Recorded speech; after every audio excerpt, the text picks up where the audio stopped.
Hello everybody, and welcome back to the vlog. As you can see, we are in a little cozy corner.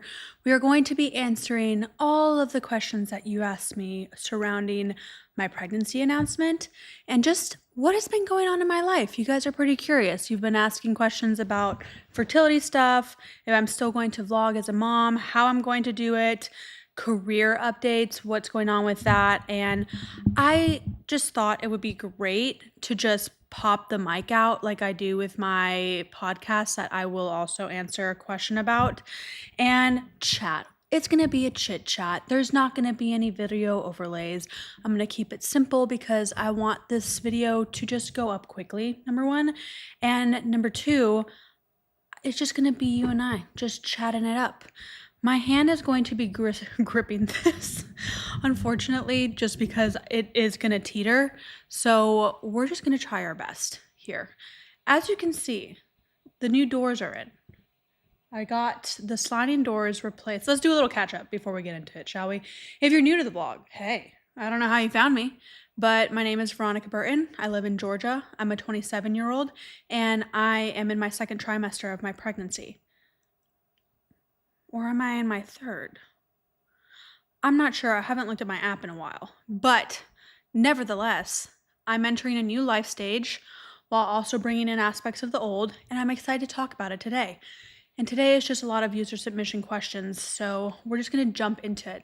Just for preface, I have not really read these questions. I quickly browsed to make sure that I had some, number one, and number two, that they were relevant to the topic that I wanted to talk about. So we're just gonna chat. Little life updates. I got a new hydro jug. My other one went missing. Number two, my neighbors are getting some trees cut down, and of course they decide to start when I start this video. They've been here all day. I don't know what they've been doing, but they've been doing their thing and now they're cutting it down. So if you hear that in the background, I'm really sorry. Number three, as I mentioned, we replaced the patio doors. I'm so happy with how it turned out, and there are other things that we're doing in the house, but that is all going to come later. I've been documenting the whole process. I'm going to be doing if I have enough footage, 3 parts to all the things that we're doing to the house to make it more homey and more hours before a baby comes. And I'm also going to be doing some baby stuff. 4, I don't look huge right now because I'm sitting, and the way that I'm sitting in my clothes, I don't really look pregnant from the front, but from the side, I got it going on. So let us dive into it. Number 1, I'm going to give a very, very, very shortened version of the story. It will allow you to learn a little bit. Some of you guys might even be experiencing similar things or have experienced it, etc. One thing that I have noticed, and once you enter the chat, you notice it, in terms of once you become more aware and you enter that side of the internet, people are starting to talk about fertility way more. And it's not like in our grandparents' day and age where it was like, oh, when are you having a baby? And that was a completely normal question to ask nowadays, or back then. Nowadays, people are just a little bit more aware that having a baby is not as easy as it was made out to be in sex ed in middle school. It really isn't. It is not the same, and there's a whole slew of things I could say about that. But that is the number one thing, is this is a conversation that's starting to be a little bit more prominent and spoken about, and I really appreciate that. So I do feel comfortable giving you a SparkNote version. When I was younger, much younger, I had a huge ovarian cyst on my right ovary, and basically the cyst was so big that it took the ovary, and it was so heavy, and it flipped it, and it cut off blood circulation, and I had to go into an emergency surgery and have it removed. And it was very traumatic. I was in the hospital a lot. The recovery was terrible, and the healthcare I received was not the best until I switched providers because my mom got more involved and was advocating on my behalf. And it's just so crazy how you really have to be your own advocate in terms of healthcare, especially because not every doctor has the same goal in mind that you do. And not every doctor has a healthcare plan that aligns with what you want. And sometimes it doesn't even make sense. And that was what was happening. So basically, by the time they got in there, the ovary was dead and there was no way to save it. Fast forward, I've been living with one ovary. I was put on birth control forever until I decided that I want my hormones to regulate because they wanted to avoid me getting cysts, and it did help suppress the cysts. I didn't have any more scares after that. And actually, no, I lied. There was one scare. All that to say, I'm very aware of what a cyst feels like on my ovary. I know it. I've felt it. I've lived it. I'm traumatized by it. So, and I have one ovary left. And Luke and I want many kids if we are able to have them.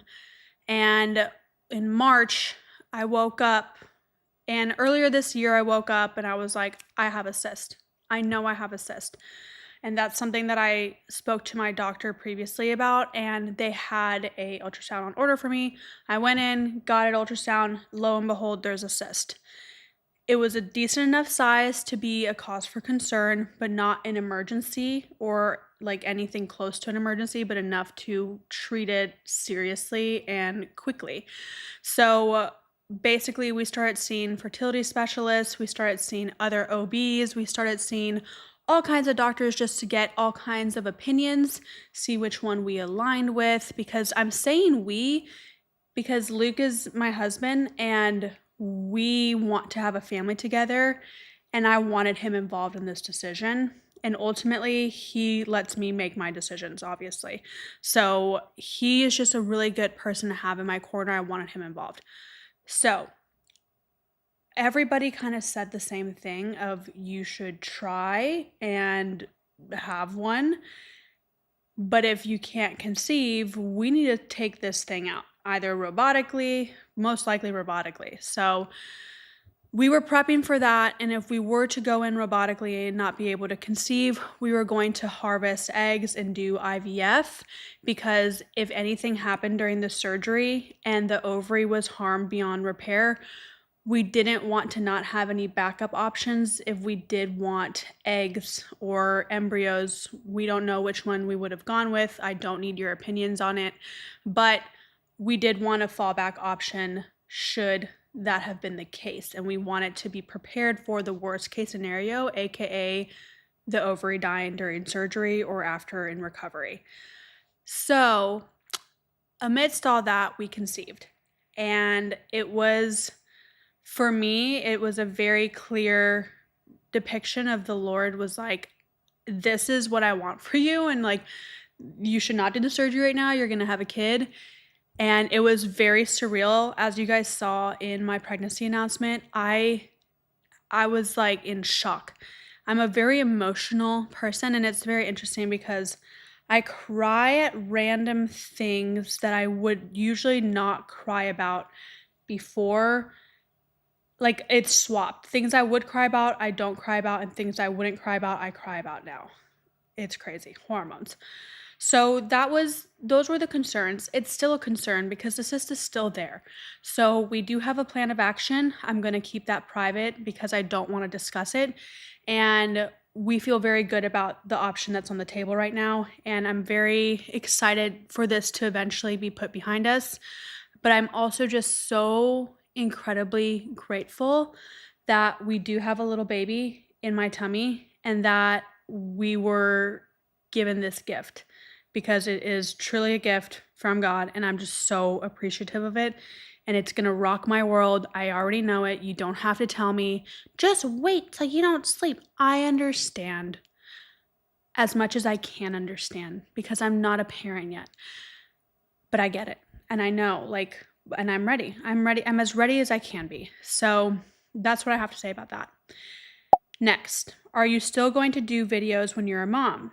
And then another question that I'm going to answer in tandem: how often are you going to post your videos? Do you have a schedule? I got a few questions about the schedule or random.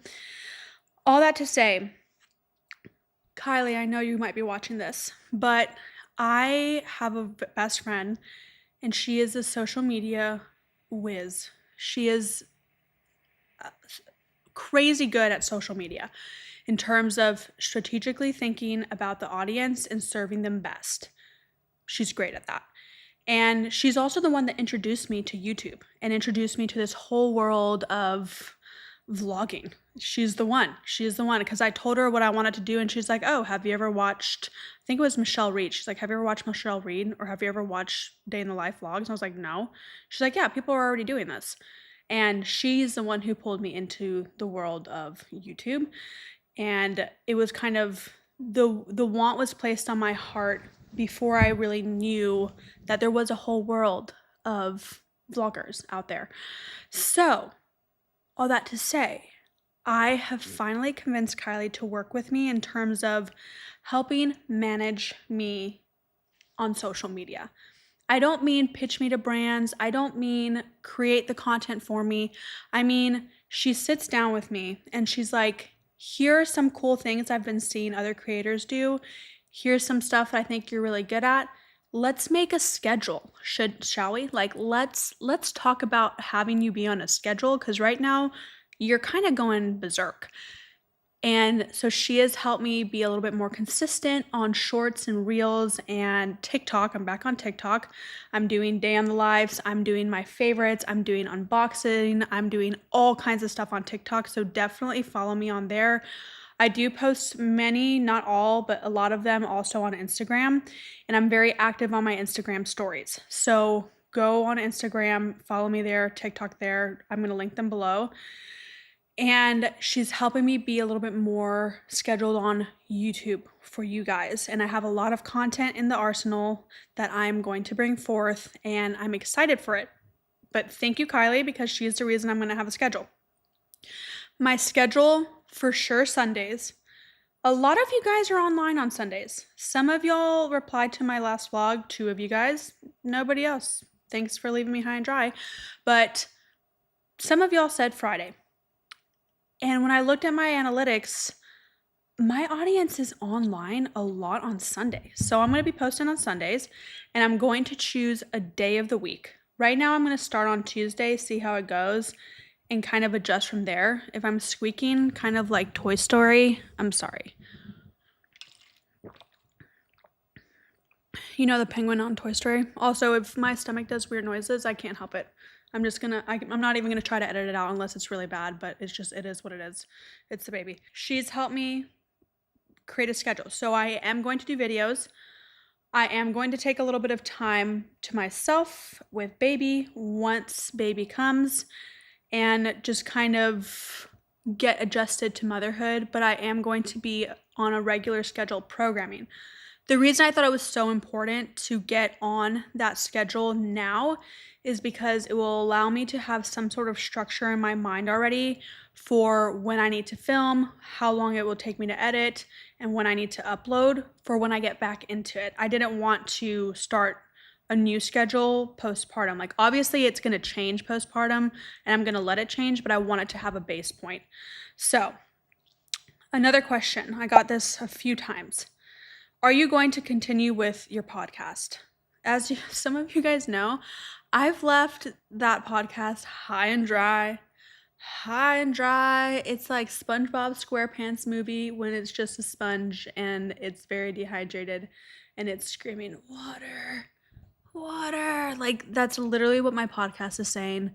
And I want to get back into it. I have a whole list of fully fleshed out ideas in my notes app, and I have polls that I have already asked y'all that I'm going to use for episodes. I have stories.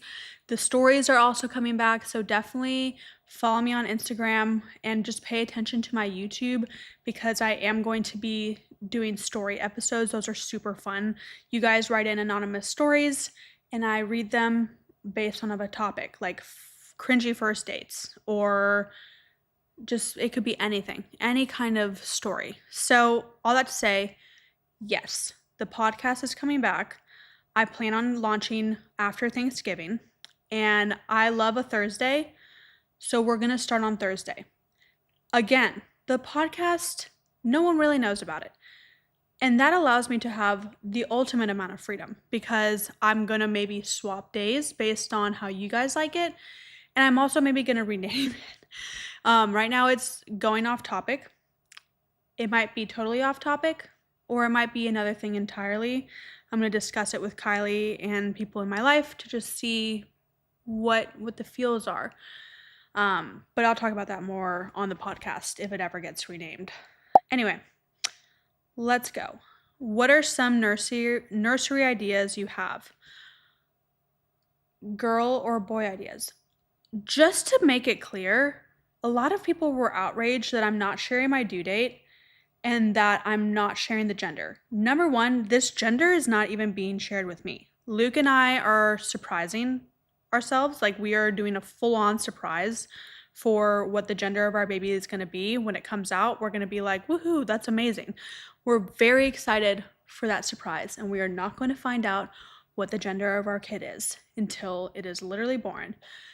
So I got a couple questions in terms of names. I'm not going to share my names. Because I don't even have a name that I love. Like, I have a few. So I'm going to just wait to share those, but I have a little list. We both have a little list, but there isn't a name that I'm like, this is it. This is the name. I don't feel that way about the names. So I definitely have to do more research on that. Does food taste different during pregnancy? Yes. Yeah, I like a lot more things. I have not had the craziest food aversions. I have moments where I'm like, could not be me, dog. And I'm gonna be that bitch right now. I'm sorry. I'm gonna cuss real quick. I have not had morning sickness. There was one day, and that was it. And I consider myself extremely lucky and extremely blessed, because that is not the norm. So yeah, I've been feeling pretty good. In terms of working out, I did get a couple questions on what I'm going to be doing for workouts during pregnancy. I was going to Pure Barre towards the beginning. I'm pretty sure I went before I even knew I was pregnant, or I started going at the beginning. I don't remember. But I wanted to kind of get my core in check, and Pure Barre is a lot of core, not a whole lot of weightlifting. My body type responds well to weightlifting. I think a lot of people's bodies do if you give it a try and you're consistent and you're safe in how you do it. And I went back to weightlifting. So I am working right now, like during pregnancy. I will be a little bit postpartum with a coach. I have a physical trainer once a week, and he writes my programming for the rest of the week. And he actually used to teach a class and focus on birth fit and moms getting ready to have a kid or postpartum. So he's very knowledgeable of that in that realm, and he's awesome, and he helps kind of keep me in line. And he gives me a regimen to follow that I actually enjoy. So I've been really enjoying my workouts. I just work out in our garage, as you guys have been seeing, and I have been loving it. I probably do twice a week, 2 to 3 times a week, I'll do some cardio, either 10 to 15 minutes on the bike, just manual, doing some intervals, or I will go on a very long walk, and I have been running lately. The running has felt really good, but only in the morning, right when I wake up, when my belly is not heavy. And if I don't feel like running, I do not push myself. I am very aware of what I feel, and if I feel safe and I feel like I want to, I will. And if I start, there has been a couple instances where I felt good. I started and I was like, this is a little bit different than me just not wanting to run. Then I just don't run. I just don't. I kind of stop. So, and I just walk. I've been doing some cardio, integrating more weightlifting. I feel really strong. I feel really good. That my energy levels are the best on the days where I work out in the morning. So I've been really enjoying that. Something else that was not a direct question, but it's just been like, how am I feeling? This is my number one symptom. Symptom? I guess it's a symptom, or I guess side effect. I don't know. Thing that has come along with pregnancy is the fatigue is next level. It is next level. It's gotten a lot better right now, but I mean, I am just like zombie mode. I am so tired in the mornings. I like first try couldn't get out of bed. Could not get out of bed before 8. I had to drag myself out of bed and be like, get up, go to bed, not go to bed, go to work, read your books. If you know that movie that I just quoted, comment below. Comment below and you will be my favorite because it's my favorite movie of all time. But I could not get up. Beginning of second trimester as well. But for the most part, I kind of got out of it and I've been feeling a lot better. Waking up, I get very aggravated with myself because I hate when like my whole entire morning just feels like it's gone. And I really like to be up no later than 7. So right now 7's my sweet spot. On days that I go to bed early, like around 9:30 or 10, I will wake up around 6:30. So I'm getting a lot of sleep and I don't nap during the day. I've taken maybe less than 5 naps during this pregnancy just because I just power until I'm done. Like I will go until I'm done. Until the day is done, go to bed. Like the nap thing, it's such a tease. I can't. I just need to go to bed. The big question that I've been getting. Oh, let me answer this question. Actually, we'll go back to that. Are you still going to have your furniture business? Will you be able, because of heavy furniture, to do it?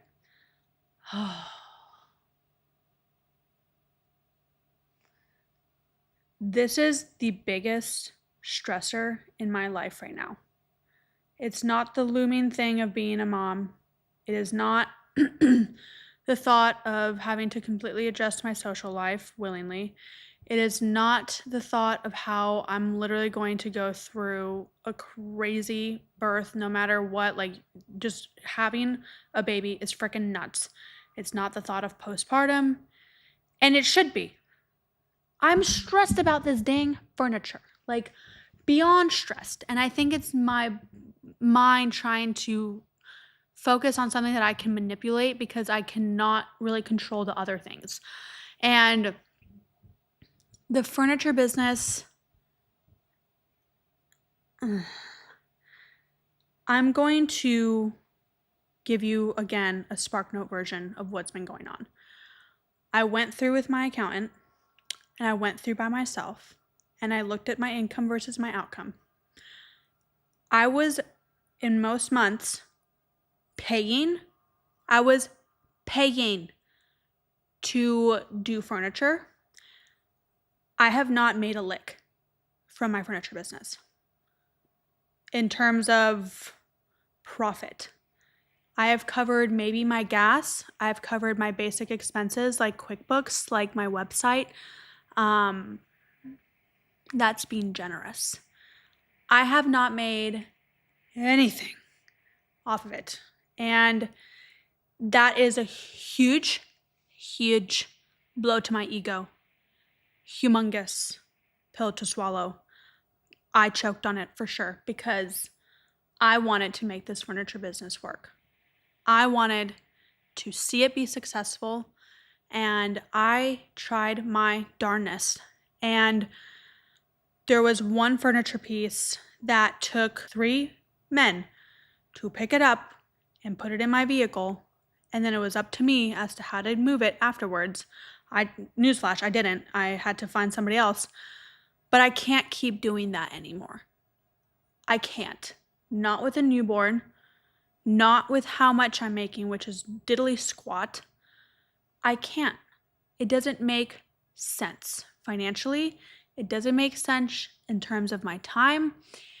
There are other aspects that I make more in financially, like if I do small trinkets, small items, small collectibles, and I sell them online and make money then. I can easily move that stuff. I can easily ship it. It would not be such a hassle, but the big furniture, to summarize it, I am liquidating my furniture booth and I'm moving out at the end of the year. And it was an extremely hard decision to make, one that broke my heart in two.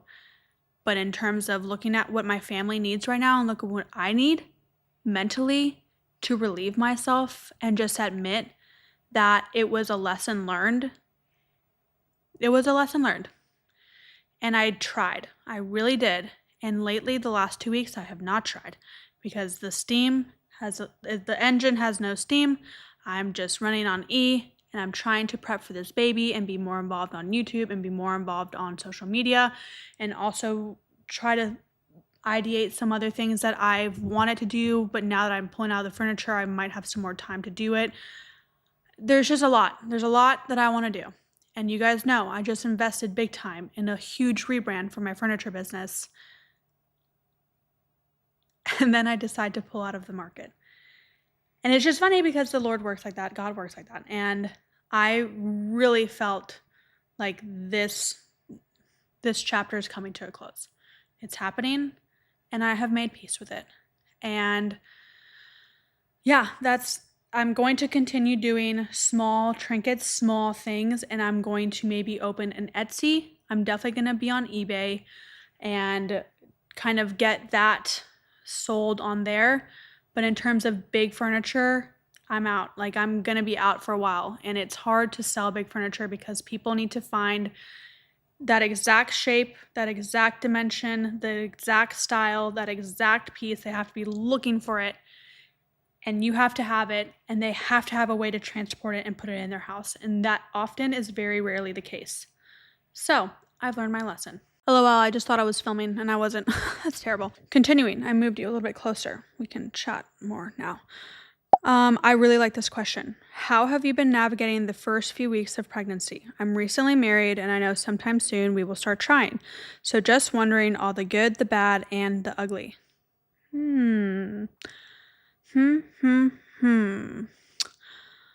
There's so much that could be said about this, right? The good, I mean, it's awesome. I personally think bringing life into this world is the best, the biggest, the hardest, the most challenging, yet the most rewarding job that a person can have. I truly believe that with all my heart. I mean, how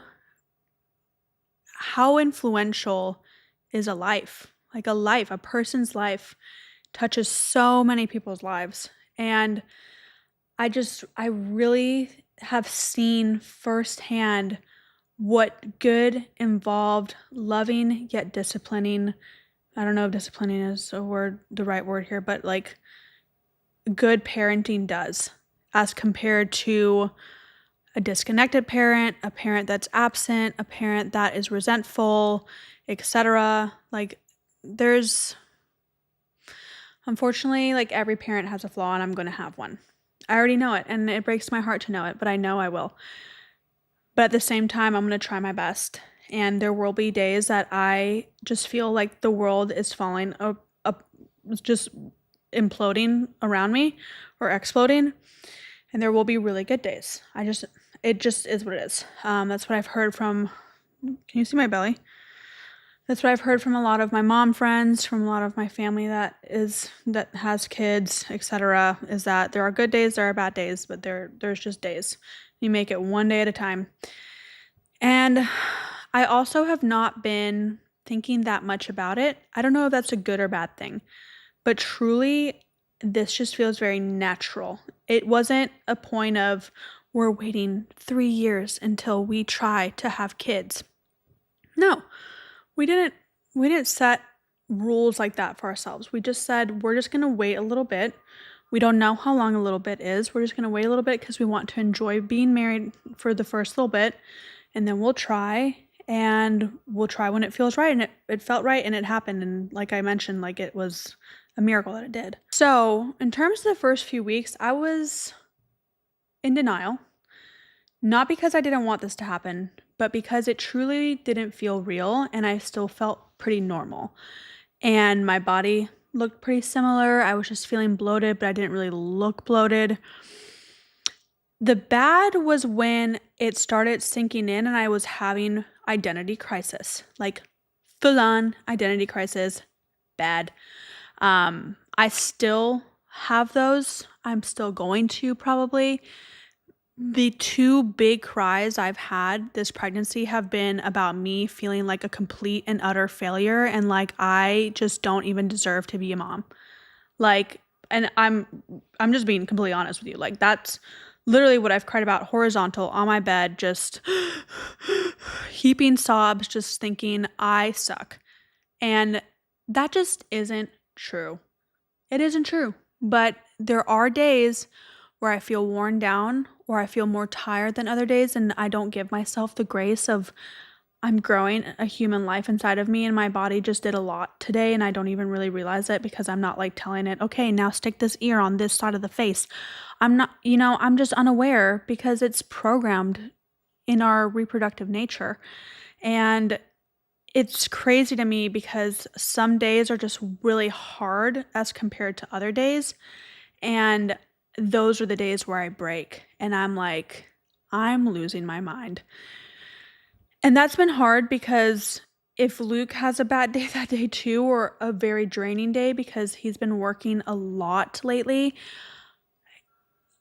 I've seen him compartmentalize, and I don't know if this is good, bad, or healthy. I don't know. But he will put me first and he will be there for me. And I see how that is not good for him, but I can't in that moment.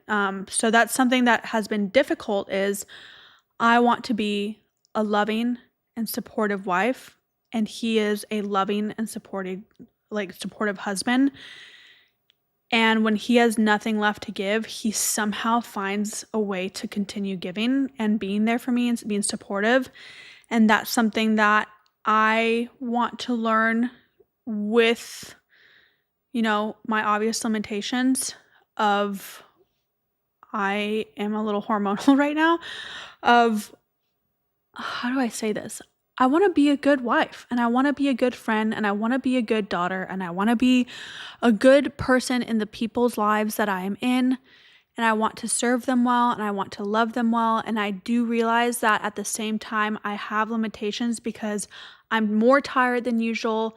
I'm also stressed out about things that are very existential, and it's just different. There's different things going on than normal in my brain, and I know I can't fully be there in the way that I was before, but I want to find a new normal until I go into this next season of life, because right now it's like this weird interim period of where this thing is growing in my body. I can't believe I just called the baby a thing. This beautiful baby is growing in my body, and I also am just trying to figure my life out. So that has been an ugly portion of this. The bad has been the self-loathing and the self-deprecation. But then I also have days where I love the crap out of myself. And a majority of days are they're just days. And I don't really have an opinion on myself other than some days are just a little bit harder for me to be positive than others. And that's something that's been the struggle, is the positivity. And like, I'm going back to therapy starting after Thanksgiving, and I've been documenting on every day when I get every day.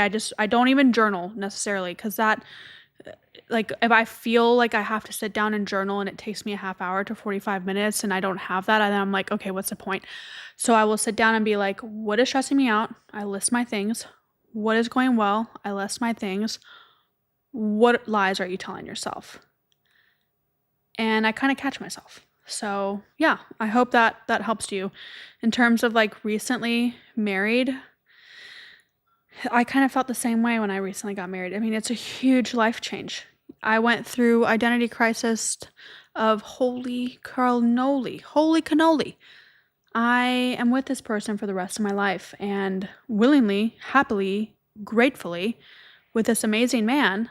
But at the same time, I'm learning to be a wife. I'm learning to be someone's partner. I'm learning to be a daughter-in-law, a sister-in-law. I'm learning to have another side of a family that I have to be a part of, and that was good, bad, and ugly too. So every season of life brings good, bad, and ugly, and everyone is very different.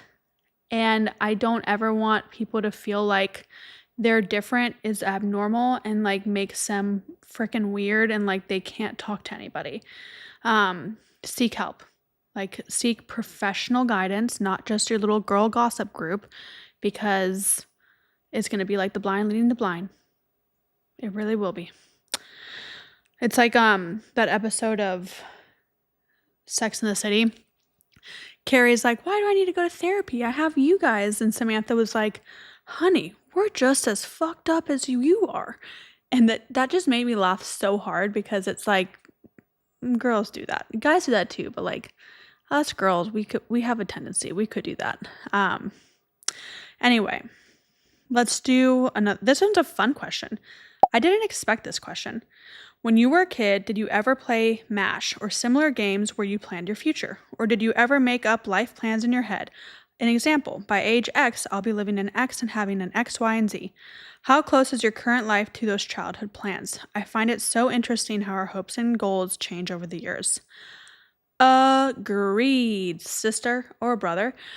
Because I kind of knew, like playing house with my friends when I was really little, I was like, I want to have kids when I'm 20. It's like in my 20s, I want to be married. Like I never, and I might just not be remembering because I don't think I ever had like I want to live here and be married by this date and I want this many kids by this time in my life. And I don't remember having that kind of pressure on myself. And it really, really came through because in high school, my first boyfriend was not even, it was not a good relationship, but it was my senior year. Like I didn't have a boyfriend.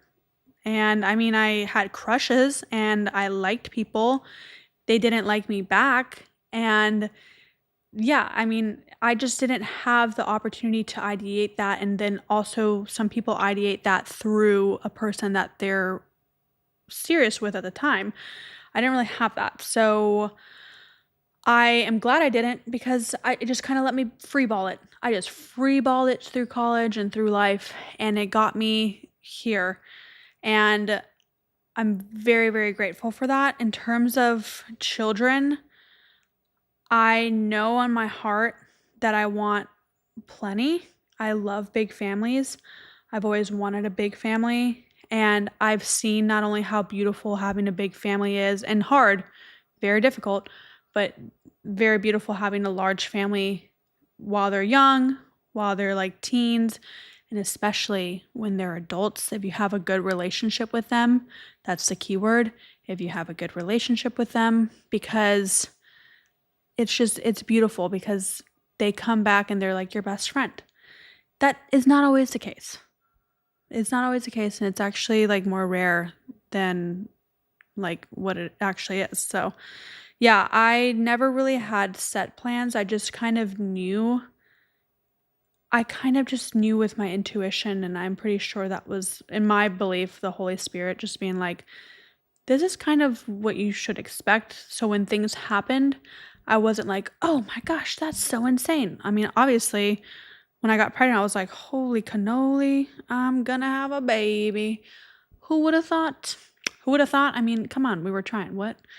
Okay, I hope that answers your question. Okay, there's this one question I got from someone that lives in Europe, and it was a very long one, but she is very, very sweet, and she's been, I guess it's a she, whoa, see, that's the kind of noises that I make, sorry, by the way she wrote this, but she's been watching me for a couple years. Thanks for being around. Her question was around, there was many, birth control, arrangements for pregnancy in terms of work and obligations, healthcare service, how does pregnancy work here, appointments, etc., insurance. There's just so much. Pregnancy is expensive. It's expensive in the United States. It's so expensive. It's freaking nuts. It is nuts. So how expensive it is. We got our bill for our first pregnancy. I'm not going to disclose the amount, but it was several $1,000s. What? What? Are you kidding me? Like, oh, I almost just said something really controversial. I don't know if I should say it. Okay, I'm not going to say it. But in terms of insurance is a shit show. It's terrible dealing with insurance. I have had an okay thing, but the moral of the story is that they do not advocate for you. Nobody does, only you. And you have to be willing to raise your voice. You have to be willing to ask, and ask again. You have to be willing to be annoying. You have to put yourself out there. A great example, I got a crazy bill for, we did blood test work to see if there was any probability of like disease or I don't know what it is, like any issues that our baby could have, because I wanted to know for personal reasons. I really wanted to know. And that was expensive, very expensive. I called and harassed. Are you kidding me? I found the rep's number and I called them through my office, my OBGYN. I asked for their direct rep's number, called them, was like, no. I got the bill lowered and I was able to pay it. So voila. That is just an example. That's happened to me before when I, way back when, before Luke and I were even engaged, I was still living in Nashville and I got sent to collections. I literally got sent to collections because I forgot to pay a bill because it was so abnormally high. And I was like, oh my gosh, I'm an adult. I have to pay my own bills and like figure my own stuff out. And I remember being on the phone with this like collections person and just being like, I can't pay this. I can pay you this amount. And they're like, done. And that's kind of how insurance has been with us. I'm not advocating like don't pay your insurance bills because some of them are non-negotiable, but don't be afraid to negotiate. Like don't be afraid to put yourself out there. And the same goes for the healthcare you're receiving. So if you don't like your doctor, bye, see ya. Same thing is going to go for our pediatrician. Like we have some things that I am very, if you don't align with this, I will find somebody else. So we're going to start interviewing pediatricians soon. And yeah, I have my list, and you have to advocate for yourself and you have to advocate for your baby and you have to just, it's not given to you. That's for sure. Last couple questions these are kind of together. They're not together, but they could be. How have you adapted to your body changing? And is your pregnancy experience what you thought it would be like? 1, my pregnancy experience is not what I thought it would be like. I don't know what I was thinking it would be like, but it's not this. I'm having a great time. But the one thing that stands out to me, especially because as we started thinking about kids more, not necessarily trying, but we were thinking about kids and the conversation stuff, I was like, I am going to be so prepared when I get pregnant. I'm going to know all the things. I'm going to know how to pack my hospital bag. I'm going to know like what to put in my registry. I'm going to know what to expect health-wise. I'm going to know like optimal breathing exercises to bring me serenity in the middle of my day if I get tired or stressed. I'm going to know all these things. I'm going to be able to like do these yoga stretches and open my hips and know all this stuff and be at one with the universe. And I have no idea why I had that conception, but then I got pregnant and I was like, I don't know any of those things. I don't know any of those things on the reels. I don't know. I don't know anything that these bitches are talking about. I don't know anything that they're talking about.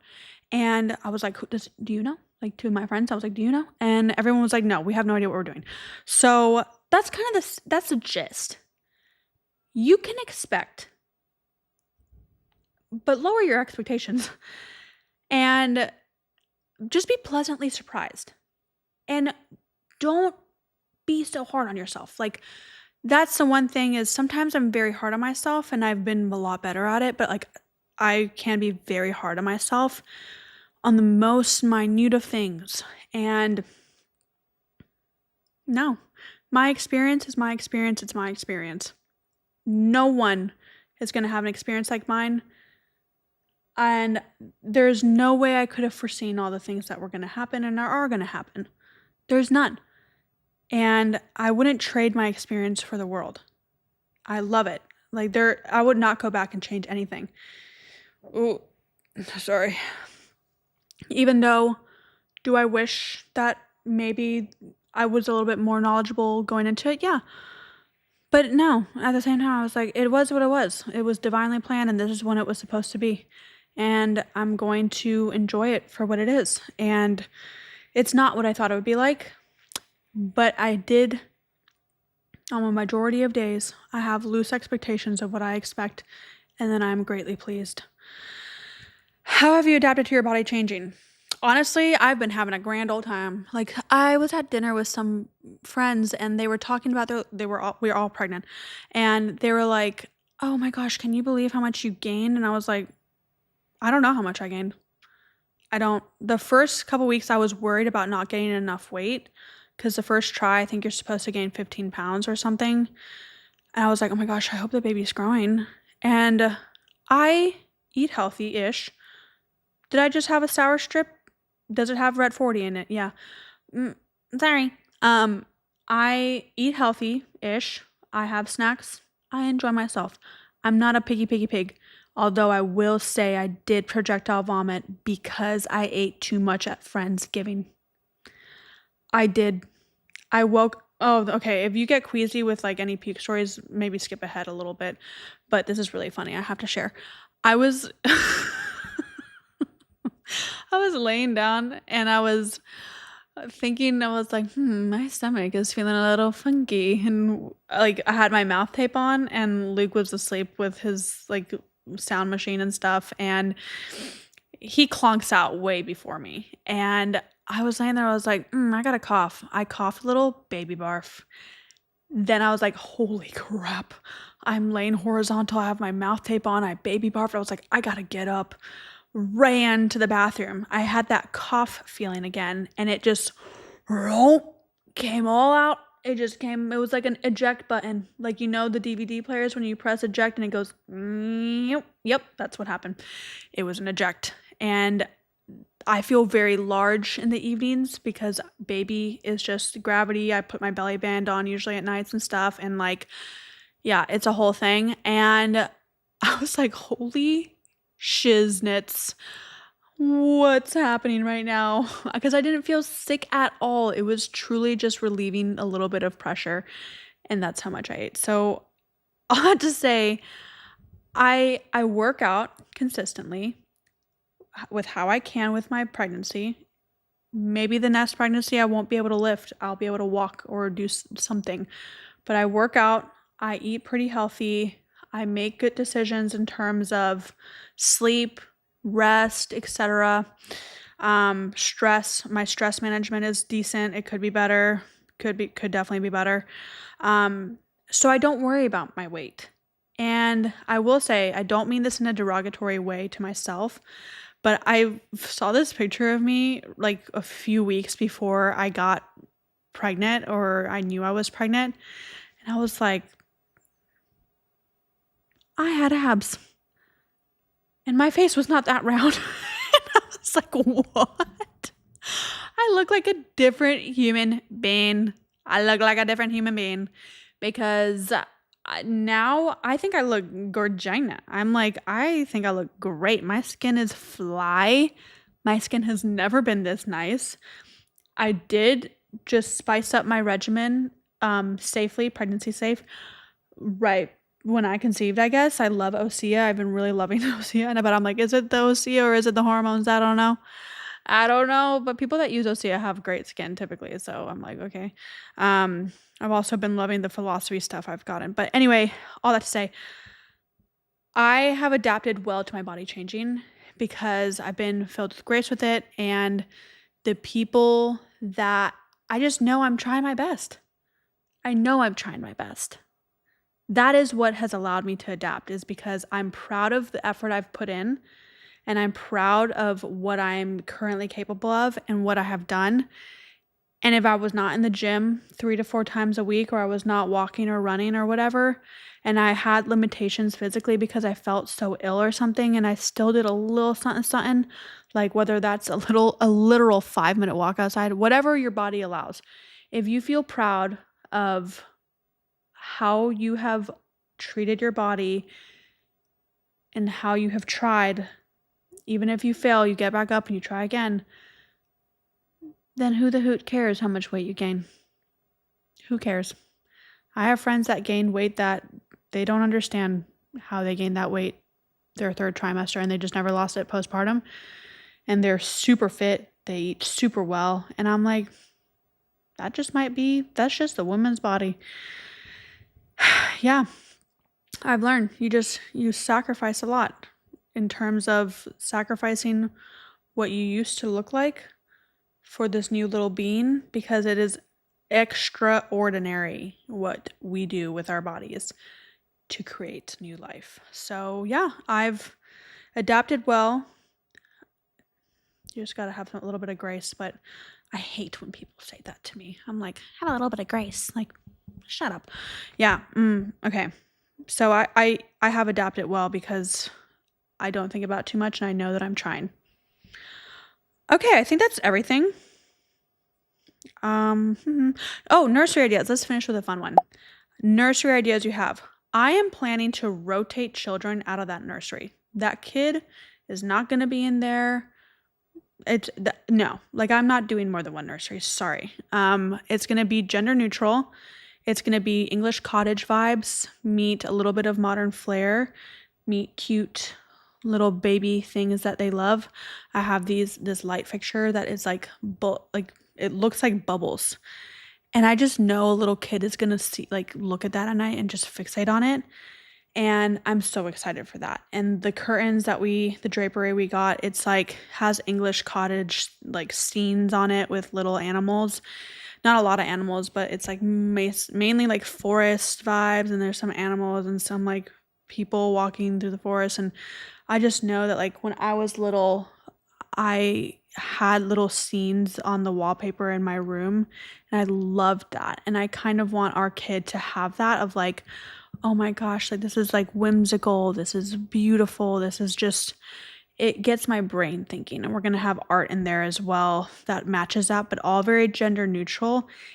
It does kind of lean blue, but it's like a feminine blue. I'm not doing a pink room. Sorry. When they move to their own room, they can maybe make that decision, but that's not the case. But yeah, it's going to be very timeless, classic, because as I said, the rotating door, if I'm able to conceive again, yeah, we're swapping them. So thank you guys for writing in. Thank you so much. I'm going to convert this also into a podcast episode. So if you do enjoy the podcast or like listening to me talk, you can follow my podcast. I am currently on SoundCloud, my stomach, Apple Podcasts, and Spotify. I'm going to try to get onto the other platforms. But yeah, I really enjoyed chatting. I loved yapping. I love to yap. And I'm going to be doing just a little day in my life soon. I'm doing that tomorrow on Saturday. So you should tag along, and I'm going to post that a day of the week, the following week before Thanksgiving. But I hope that you guys have a good Thanksgiving if we don't chat before then. And I hope that you have if you made it this far, I'm going to do a Thanksgiving tea episode in terms of just like, I'm going to curse right now. Shit that happens on Thanksgiving that you're like, oh my gosh, like crazy uncle, unhinged grandma, crazy brother-in-law, just you name it. Crazy stuff happens during Thanksgiving, and I love listening about it. So we're gonna talk about that. So if you have any stories, submit using the link below. You can submit before Thanksgiving or after, just based on Thanksgiving's past.